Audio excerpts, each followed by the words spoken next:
Ranger Ethan was tied up by ruthless poachers, his life hanging by a thread. Every second felt like his last in the misty jungle. Then, out of nowhere, a massive female black gorilla appeared. Her roar echoed through the trees, and what happened next stunned everyone. A moment of courage, loyalty, and survival that no one would ever forget. Before we start, tell us where you are watching from in the comments, and do me a favor.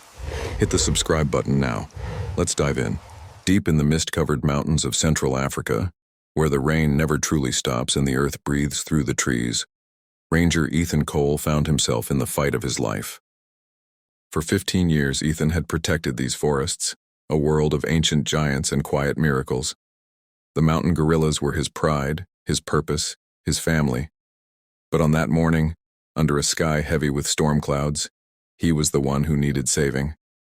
The patrol had started as routine, a short trek to check camera traps near the northern ridge. The air smelled of wet moss and orchids. The forest, alive as always, whispered around him. But peace in these jungles was fragile, and greed was never far behind. The ambush came without warning. A blur of movement, the glint of a rifle. A heavy blow struck the back of his head, and darkness swallowed him whole. When Ethan woke, the first thing he felt was pain, a raw, throbbing ache pulsing through his skull. Then the ropes. Tight, unyielding, biting into his wrists. He was tied against the trunk of a mahogany tree, the bark scraping his skin. His radio, his gear, gone. The poachers had left him to die. The forest around him was silent except for the distant cries of colobus monkeys. The wind stirred, carrying the smell of rain. Somewhere in the valley below, thunder rolled. And then a sound, not thunder. Something heavier, something alive. Leaves trembled, branches swayed. Out of the thick curtain of green, a shape emerged, massive, black-furred, and powerful. A female black gorilla, her fur glistening with mist, her amber eyes burning with intelligence. The air shifted with her presence. The forest seemed to hold its breath. Ethan froze. His heart hammered in his chest. He had worked with gorillas for years, but never this close, never helpless. The gorilla let out a deep rumbling sound, not anger, but curiosity. Then Ethan saw it, a pale scar running across her shoulder, the same wound he had stitched nearly a year ago, when a trapped female gorilla had been brought near their research camp by a frightened young male. He remembered risking everything that day, crossing the clearing unarmed, cleaning the wound as the massive creature sat motionless watching him. He had whispered to her then, "Stay strong, my friend." He had named her Baraka, the blessing. And now Baraka stood before him again. Ethan's cracked lips moved. "Baraka, it's me," he whispered hoarsely. The gorilla blinked slowly. Recognition flickered in those amber eyes. She grunted softly, a deep sound that vibrated through the ground. Then unbelievably, Baraka stepped closer. Every instinct screamed at Ethan to stay still, but his fear melted into awe. The gorilla crouched beside him, her massive hands reaching toward the ropes. The fibers creaked as Baraka tugged and twisted, testing their strength. "Here. Pull here," Ethan rasped, nodding weakly toward the knot. Baraka followed his gaze, fingers working with uncanny precision. The rope strained but held. Rain began to fall, soft at first, then heavier. Water streamed down Ethan's face, soaking the ropes. Then it's rustling from the shadows. A pack of wild hyenas appeared, teeth bared, eyes glinting in the rain. Ethan froze, heart racing. They circled him, growling and snapping. Panic surged. But Baraka didn't hesitate. She stepped forward, beating her chest, her low roar shaking the ground. The hyenas froze, wary. With a powerful display of strength and dominance, she chased them back into the undergrowth. Ethan's hands trembled as Baraka returned to him, her eyes gentle. With careful precision, she began tugging at the ropes again. Fiber by fiber, they loosened. Finally, the bonds gave way. Ethan collapsed to the ground, gasping for air. He reached out and hugged her massive arm.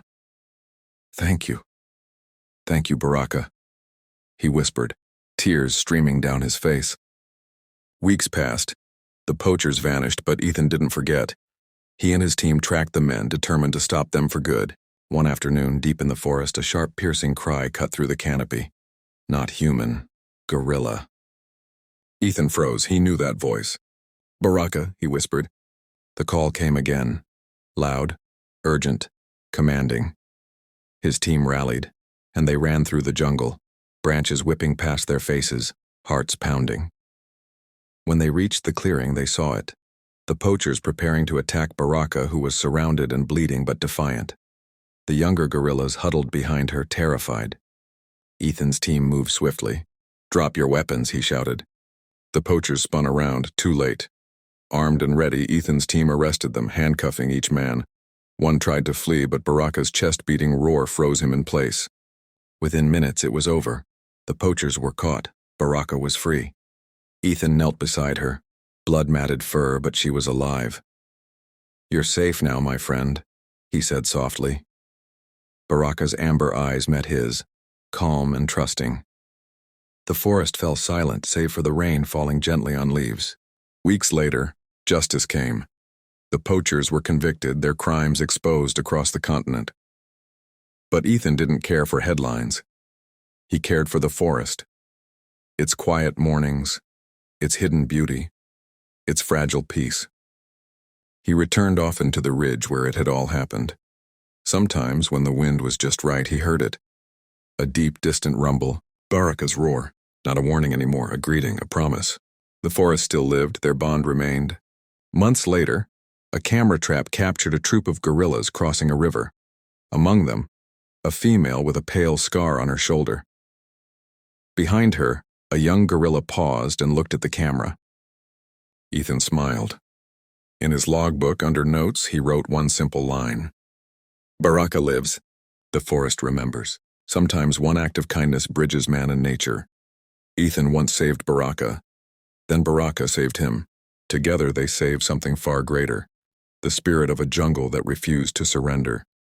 Because loyalty doesn't belong to one species. It belongs to the heart. And as long as Baraka's roar echoes through the mist, the world will remember that somewhere in the heart of Africa, a ranger and a female gorilla once fought side by side, and both became legends. Think you could survive the jungle like Ethan? Comment "I would" and hit subscribe to join our community of wildlife heroes.